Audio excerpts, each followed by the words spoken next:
절대로 깨지지 않을 줄 알았던 관계가 깨졌습니다. 60년 가까이 같은 석유 질서 안에서 움직이던 나라가 회의장에서 갑자기 등을 돌립니다. 뒤도 안 돌아보고 그 자리에서 빠져나가 버립니다.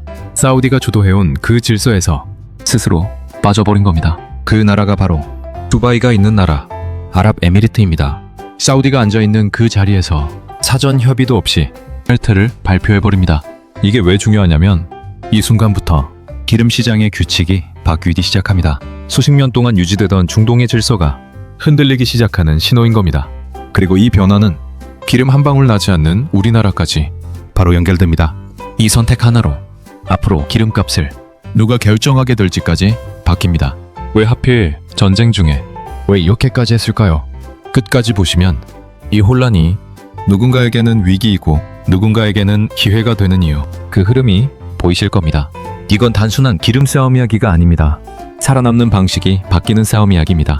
60년 동안 이어져온 동맹이 흔들리면 새로운 파트너가 필요해질 거고 중동이 지금 그 파트너를 찾고 있는 중입니다. 그게 어떤 나라인지를 오늘 차근차근 풀어보겠습니다. 먼저 왜 이렇게까지 됐는지부터 보겠습니다. 하루에도 수십 발씩 포탄이 떨어지고 또 어느 도시 위로는 폭탄이 실린 드론이 계속 날아옵니다. 밤에도 낮에도 피할 수 있는 시간이 없습니다. 이란이 UAE를 향해서 쏘아댄 겁니다. 한 달 동안 드론이 2,000발이 넘게 날아왔고 미사일도 수백 발이 쏟아졌습니다. 도시 전체가 흔들릴 정도였습니다. 그런데 일상은 멈추지 않았고 불안한 상태에서 겨우 버텨낸 겁니다. 그 모든 상황을 UAE가 혼자 감당해야 했습니다. 그래서 같이 막자고 사우디에게 손을 내밀었습니다. 60년을 함께해온 사이니까요. 그런데 돌아온 건 같이 싸우자는 말이 아니었습니다.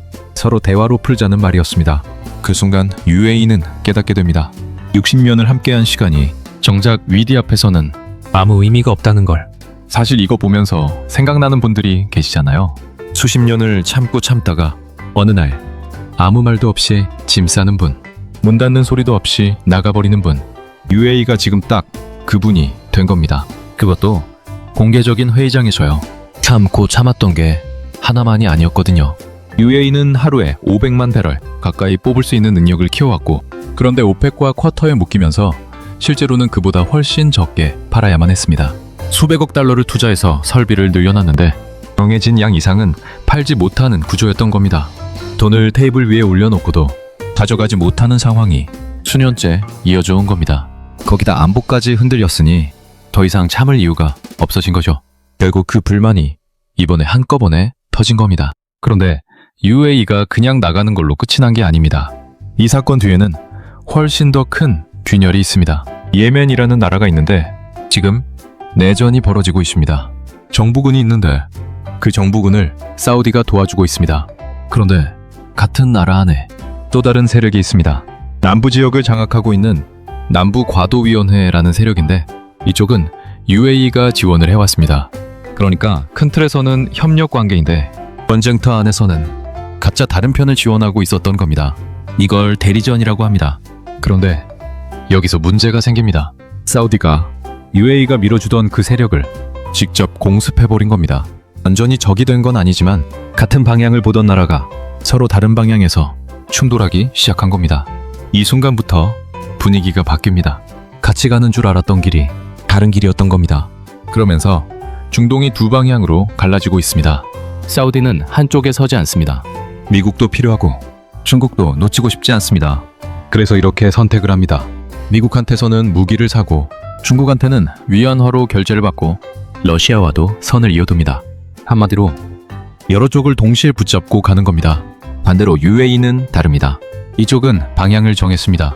이스라엘과 손을 잡고 미국의 방공망을 직접 들여오고 산업도 완전히 바꿔버립니다. 기름이 아니라 AI로 먹고 살겠다는 쪽으로 판을 다시 짠 겁니다. 한쪽은 여러 나라 사이에서 균형을 잡고 있고 다른 한쪽은 그 균형을 내려놓고 혼자 살아남는 길을 선택한 겁니다. 쉽게 말하면 사우디는 여러 나라 눈치를 보면서 균형을 잡으려 하고 UAE는 그 균형을 포기하고 한쪽으로 확실하게 붙겠다는 겁니다. 그럼 여기서 하나가 남습니다. 이렇게 갈라진 중동이 앞으로 누구를 찾게 될까요? 이런 흐름은 뉴스에서는 잘 안 나옵니다. 그래서 제가 하나씩 풀어서 설명드리고 있는데요. 이제부터가 더 중요합니다. 이게 우리와 어떻게 연결되는지 지금부터 바로 보겠습니다. 중동이 이렇게 쪼개질수록 오히려 가장 가치가 올라가는 나라가 있습니다. 어느 편도 아닌 나라. 미국도 아니고 중국도 아니면서 정치적으로는 부담이 없고 기술적으로는 확실한 나라. 그게 한국입니다. 지금 중동이 찾고 있는 나라가 바로 우리나라입니다. 잠깐 생각해 보시면 중동 다른 나라 입장에서 지금 제일 불편한 게 뭘까요? 사우디는 미국의 눈치를 보고 있고 UAE는 이스라엘 편을 들었고 이란은 적입니다. 그 틈에서 중동의 각 나라는 정치적으로 얽히지 않으면서 믿을 수 있는 파트너를 찾고 있는 겁니다. 그 조건을 동시에 만족시키는 나라가 많지 않습니다. 한국은 남들이 버리는 기름을 가져다가 기술로 비행기의 연료로 바꿉니다. 다른 나라의 정유 공장들은 좋은 기름만 받으려 합니다. 질 좋고 처리하기 쉬운 기름만 들여오려 하죠. 그런데 한국은 다릅니다. 아무도 안 가져가려는 질 나쁜 기름을 들여와서 가장 비싼 제품으로 만들어냅니다. 항공유로, 휘발유로, 경유로 정육점에 비유하면 남들이 살코기만 가져갈 때 한국은 질긴 부위를 사와서 가장 진한 육수를 뽑아내는 겁니다. 기름을 사는 나라가 아니라 기름의 가치를 바꾸는 나라인 겁니다. 중동 입장에서는 이게 황금알입니다. 팔기 어려운 기름을 가장 비싼 제품으로 바꿔주는 나라니까요. 그런데 기술만이 전부가 아닙니다. 옛날 1970년대 사우디 건설 현장으로 가보겠습니다. 새벽 2시 사막 한가운데 불빛이 켜져 있습니다.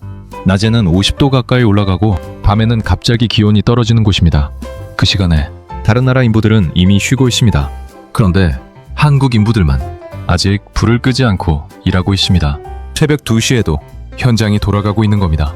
그걸 본 현장 관리자가 나중에 이렇게 말합니다. 이 사람들은 일을 맡기면 끝까지 마무리하는 사람들이라고요. 그 기억이 지금도 이어지고 있습니다. 이 나라는 끝까지 한다는 걸. 그리고 그 신뢰가 지금 기름 이야기에만 머물지 않습니다. 원자력 발전소를 짓고 미사일 방어 시스템을 팔고 신도시를 설계하는 데까지 한국의 이름이 계속 올라오고 있습니다. 결국 이런 흐름인 거죠. 기술로 시작해서 신뢰로 이어지고 신뢰가 다시 더 큰 계약으로 돌아오는 겁니다. 중동 국가들이 요즘 하는 걸 보면 재개발을 앞두고 눈치를 보는 집주인들 같습니다. 누구 편을 들면 손해인지 누구와 손을 잡아야 이익인지 다들 조용히 계산하고 있는 겁니다.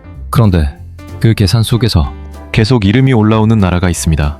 UAE가 오펙을 나간다는 건 이제부터는 정해진 가격이 아니라 직접 선택해서 팔겠다는 뜻입니다. 누구에게 팔 것인가를 스스로 정하겠다는 겁니다.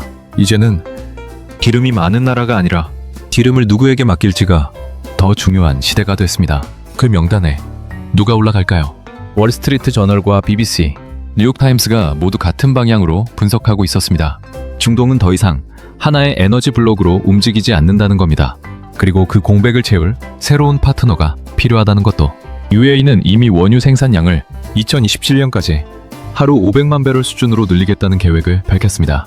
오펙의 쿼터에 묶여있을 때보다 훨씬 더 많은 기름이 시장으로 풀리게 됩니다. 단기적으로는 지금 호르무즈 해협이 막혀있기 때문에 기름값이 오를 수 있습니다. 그런데 그 해협이 다시 열리는 순간 방향이 바뀝니다. 공급이 넘치면 가격은 내려오게 되어 있습니다. 그리고 그 흐름 속에서 한국처럼 어떤 기름이든 받아서 처리할 수 있는 나라의 가치는 오히려 더 높아집니다. 물론 지금까지 말씀드린 건 현재의 흐름을 바탕으로 한 분석이고요.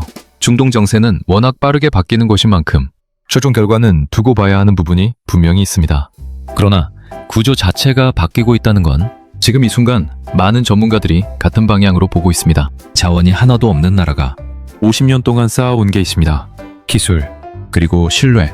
새벽 2시에도 불을 끄지 않았던 그 사람들이 지금의 한국을 만든 겁니다. 세상이 흔들릴수록 결국 찾게 되는 건 그 두 가지입니다. 화려한 것도 아니고 크게 소리치는 것도 아닌데 계속 이름이 올라오는 나라. 중동이 갈라진 뒤 새로운 질서가 만들어질 겁니다. 그 지도 위에서 한국은 어디에 서게 될까요? 여러분은 어떻게 보십니까? 한국의 가장 큰 저력이 기술이라고 보십니까?